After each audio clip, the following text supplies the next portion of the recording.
Hello friends, welcome to Astro Astrology channel. Today I'm going to discuss about the technique which probably you can use in your chart and you can actually find out what exactly happening in that specific time frame. We call it as a Dasha Lagna. It's actually where we call it as a hidden ascendant. So what happens is that when you just be surprised and wonder why there are two different people passing through the same planetary combination, same planetary period, but experience a completely different experience and different lives they get the outcomes from the life. You can see that. Or why a planet that looks great in your natal chart suddenly delivers unpredictable, which is not your comfortable, and those kind of results you start getting the main dasha.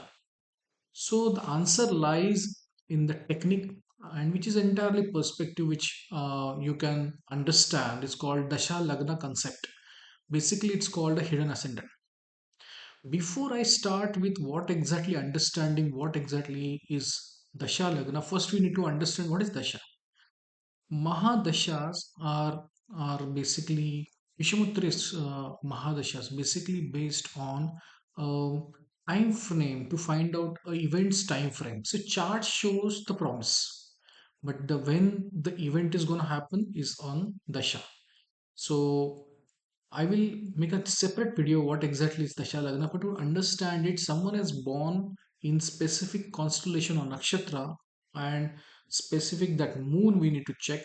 Basis on that, you can actually find out dasha, various dasha. So someone born in Ashwini nakshatra, maybe a Ketu nakshatra, a Ketu dasha will be starting. Someone is having Jyeshtha nakshatra. Again, he might start with Mercury.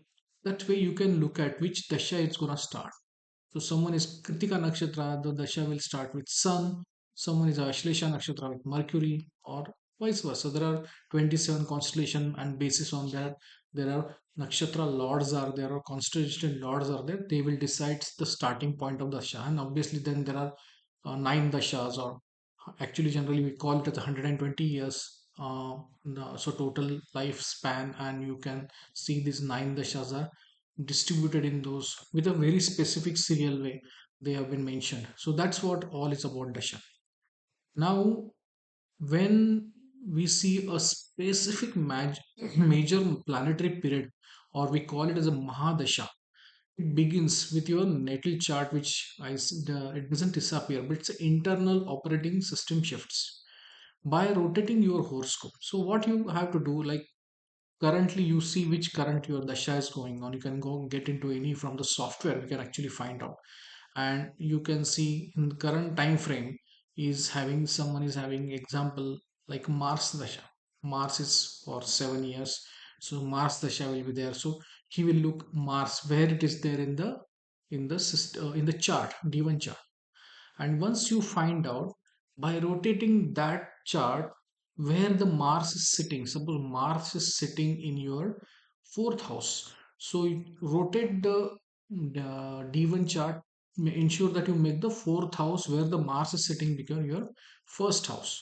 And that is a temporary level. This specifically you're looking for 7 years. That's the only use of it. You look a real-time roadmap of your current psychology, focus, and destinated life events which is going to happen during these 7 years. So wherever this dasha starts, you can actually take. So over the next few minutes or some time, I can actually break down how to read the temporary chart for analyzing wealth, career shifts, or avoid major speed breakers. This will be used as a technique to precise event timing. So to find out what exactly event, and you as soon as you made this dasha, you will see it, realize how it is critical for you to understand this dasha. So let's understand the core mechanics. So actually, when it happens, a new Mahadasha takes over. Think as if like your permanent birth lagna as your baseline of physical vehicle, but your Dasha Lagna represents your driver and currently steering the wheel. So you have various Dasha. So you have, when Sun Dasha is there, Sun will be driving your vehicle. When Mars Dasha comes, so Mars will drive the vehicle. Same way, whichever Dasha comes, Rahu, Ketu, Saturn, Jupiter, Mercury, Venus, all kind of Moon, any kind of these nine planets have nine Dashas. So everyone get an opportunity at least once. So take this, and but your Dasha Lagna represents the driver currently who is steering the wheel, who is actually sitting on this vehicle and who is controlling your entire vehicle. You are sitting on a passenger seat, you can't do anything. It is all that planet who is driving the vehicle who will take the call. So it alters your internal illness. It's shifting your elemental balance, your vata, pitta, kapha, and fundamentally changes your desires, priorities, and daily temperaments. So, you came in this life with certain amount of fruits you are going to experience, and each dasha gives a different fruit, different experience, which your soul is eager to go for. So generally, we'll see someone suddenly 10th house activate. He feel I need to develop in my career. The inner call or inner thoughts are coming. The intuitions are coming. Every person gets that kind of feeling. Okay, someone feels this looks not great. So that though intentions looks like I am facing some challenge probably, or I will have a great time coming ahead. So those kind of signals, nature's signals will start coming to you. So here you have to set up this analysis. Locate the current Mahadasha Lord in your natal chart, which is a D1 chart. Rotate the entire chart so that the planet sign becomes the house number one, that is a Lagna, and every house is now re-evaluated from the new anchor point. Every house, like example, you have fourth house. If Mars is sitting and you are making is a Mars dasha going on, you make it as the first house. Obviously the fifth number sign or a Leo sign becomes your second house. Same way your Capricorn becomes your seventh house, which is right now in natal chart is in the 10th house. So same way you can rotate the chart and evaluate it. So evaluate how to smooth or intense this period will be. Look at the ruler of the Dasha Lord. That's the first thing you need to see. Who is the ruler of Dasha Lord? You have to see that planet.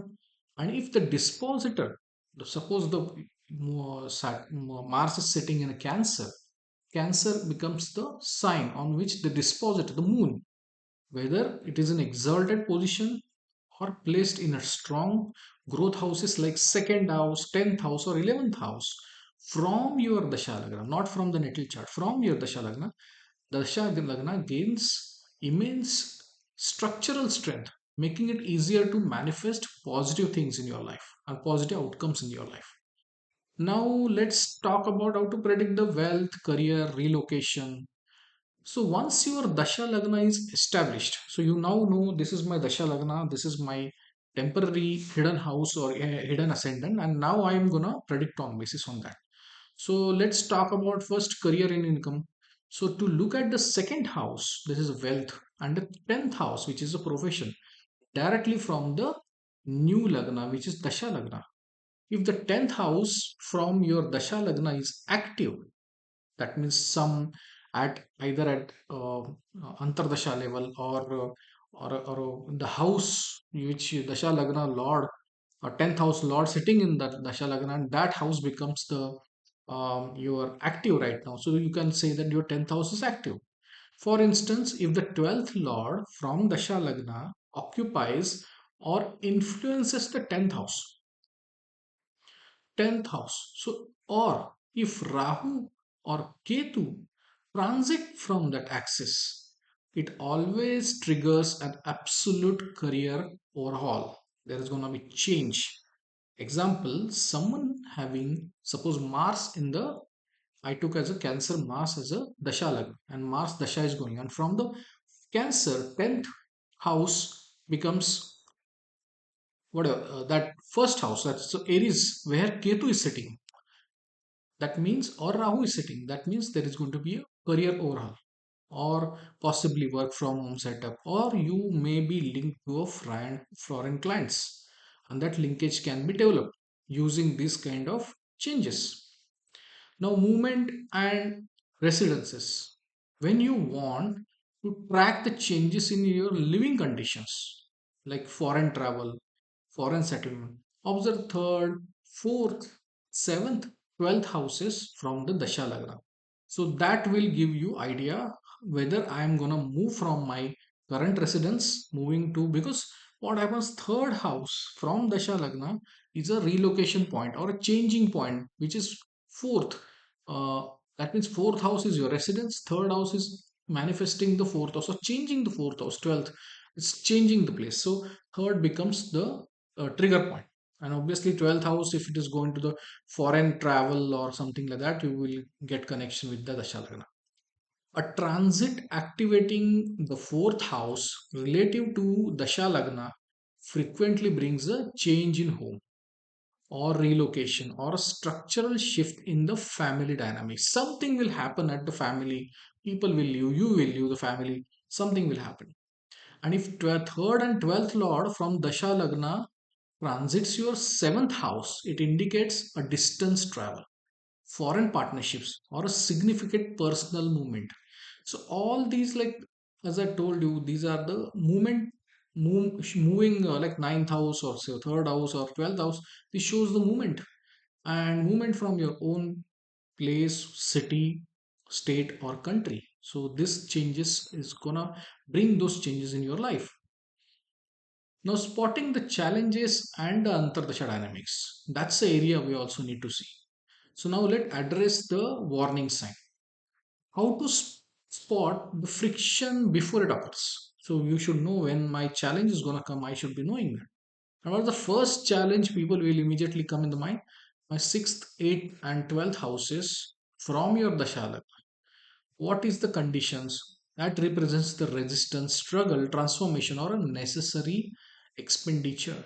So you know that there is a kind of expenditure is going to happen, either hospitalization or some spending or some so for some good events or something bad events, whatever that spending is there, some disappointments are there. So you can know that these are the houses are getting active. So what you need to do.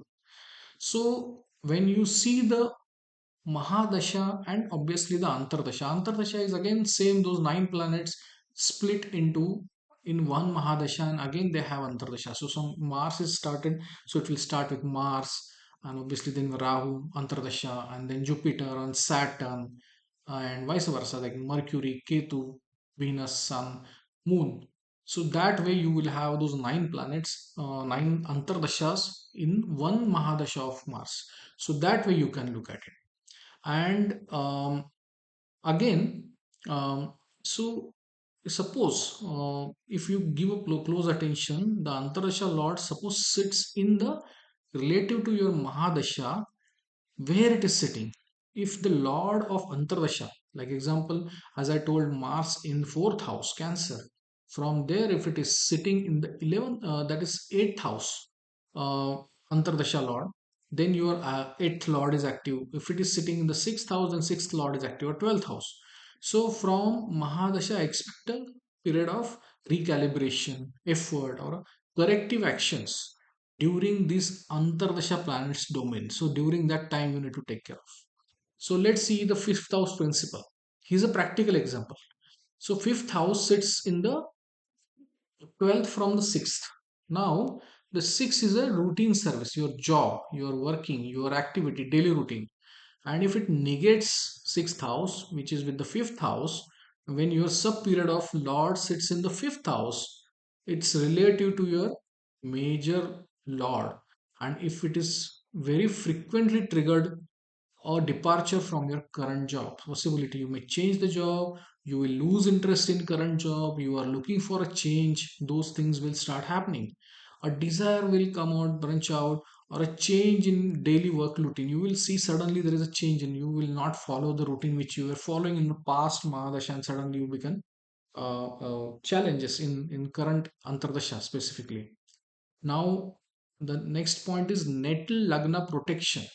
So it's like if during a specific dasha, your natal birth lagna lord falls into your lagna lord, the dasha lagna lord, basically natal birth lagna lord falls into sixth house, eighth house, or 12th house related to your dasha lagna.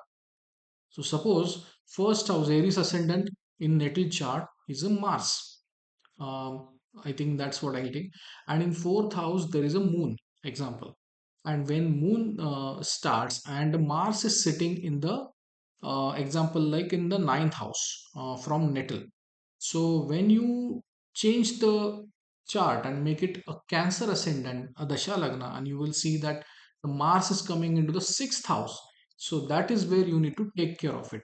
Because what is to be done is basically, it's like during this time you need to really step back, uh, protect your physical health, because that something is coming on your health. Because natal lord in your birth chart, ascendant lord is now gone in from dasha lagna, it becomes 6th, 8th or 12th. There is going to be a challenge, there's going to be some struggle, and avoid unnecessary conflicts, refrain from reckless financial gambles, avoid those kind of, because you might face the losses.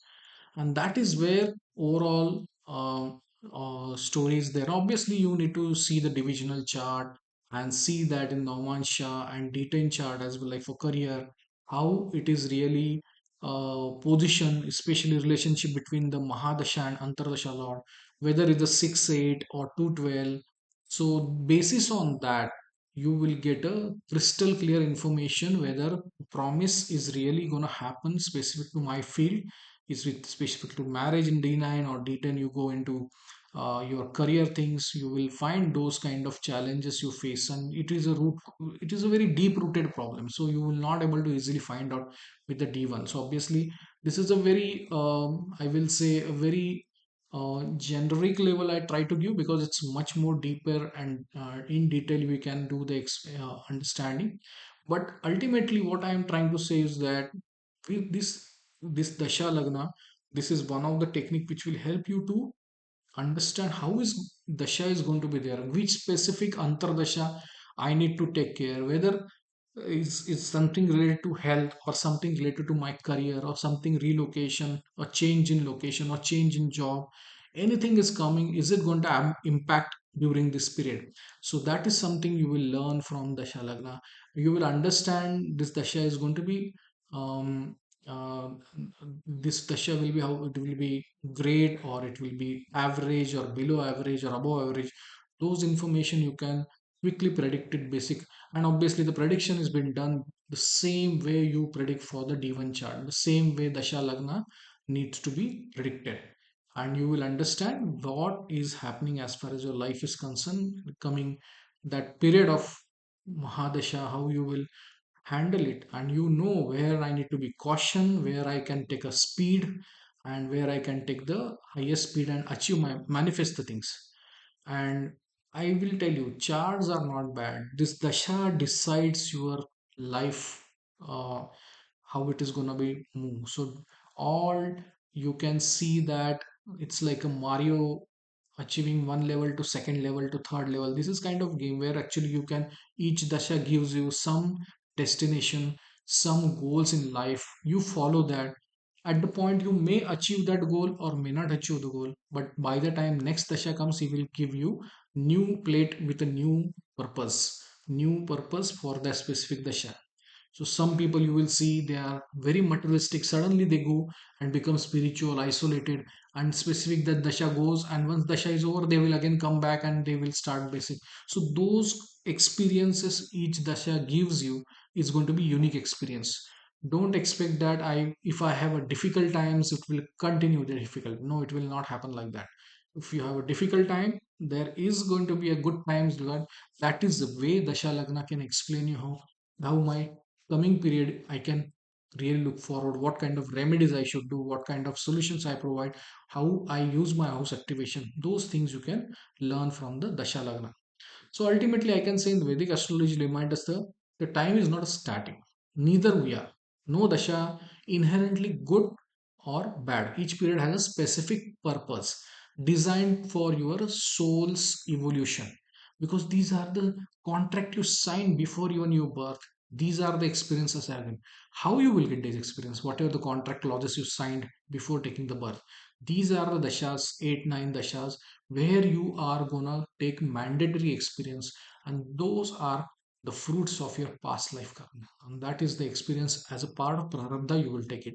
and you will deal with your own brain, your heart, with your emotions, and you will deal with those good things and bad things equally. And that is the reason it is called Mahadasha. And you are just a nimitta, it's an instrument of divine timing. By understanding your Dasha Lagna, you aren't trying to control your outcome, okay, but you are reading the road ahead. You know, my road is going to be a little bit challenging, I need to be cautious. When you know my road is going to be sinusoidal and I need to be very careful while driving, that is what is required with. And you, when you understand, then you will drive with clarity, composure and confidence. And that is the reason I know I knew how to deal my this dasha. So rotate your chart, examine your current dasha, and see chapter of life opening right now. May the book has having a good story. So thank you for watching and keep studying the rhythm of time and the rhythm of planets. Thank you.